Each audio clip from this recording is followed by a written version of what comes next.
ផ្នែកសម្ភពយើងអាចមានអារម្មណ៍កក់ក្ដៅតាំងពីកូននៅក្នុងផ្ទៃយើងទំហែតមសុខភាពរបស់យើងថាតើឥឡូវនេះពីមួយខែទៅមួយខែត្រីមាសនេះ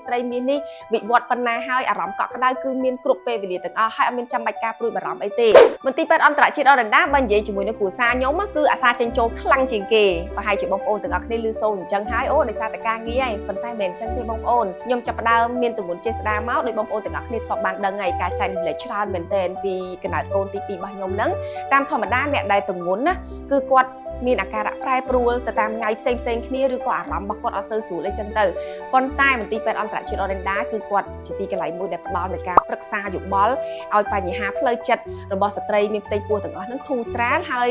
ថែមទាំងបញ្ហាពាក់ព័ន្ធមួយសុខភាពហ្នឹងគឺឆាប់ប្រសើរឡើងបានទៀតហើយអំឡុងពេលដែលយើងចិត្តគ្រប់ខែឈានចូលទៅដល់ការសម្រាលទៀតសោតយើងមានអារម្មណ៍ថាដូចជាផ្ទះយើងអញ្ចឹងភាពភ័យខ្លាចគឺអត់មានទេដោយសារតែយើងប្រកាសពជាថាកន្លែងហ្នឹងហើយ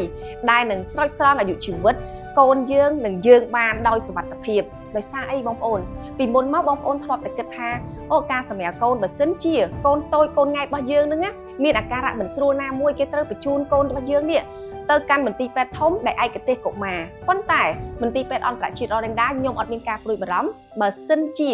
ក្នុងករណីចាំបាច់ណាមួយកូនរបស់ខ្ញុំគាត់កើតមកគាត់មាន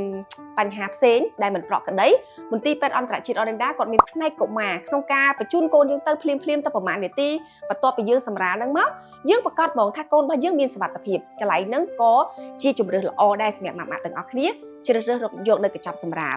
មួយទៀតក្រោយសម្រាលសួរថាស្ត្រីទាំងអស់នឹងមានសុខភាពប្រក្រតីដោយដែលស្ត្រីទូទៅមិនអញ្ចឹងទេគឺទៅតាមមនុស្សផ្សេងគ្នាខាងមន្ទីរពេទ្យអន្តរជាតិអរ៉ាន់ដាគឺគាត់ជួយគ្រប់គ្រងបានទាំងអស់តែម្ដងចាគាត់ព្យាយាមប្រឹក្សាយោបល់យើងថាតើឥឡូវនេះ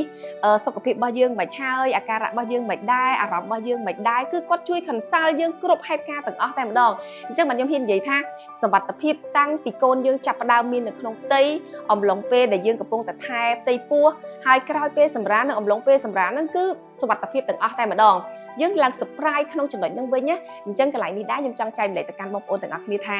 សូមចាប់អារម្មណ៍ជាមួយនឹងមន្ទីរពេទ្យអន្តរជាតិអរ៉ាន់ដាដែលជាមន្ទីរពេទ្យនៅក្នុងស្រុកខ្មែររបស់យើងវិញចាថាតើសេវាកម្មគេមានផ្នែកអីគេខ្លះដែរហើយគេអាចជួយអ្វីខ្លះបានដែរទៅកាន់ក្រុមគ្រួសារបងប្អូនទាំងអស់គ្នា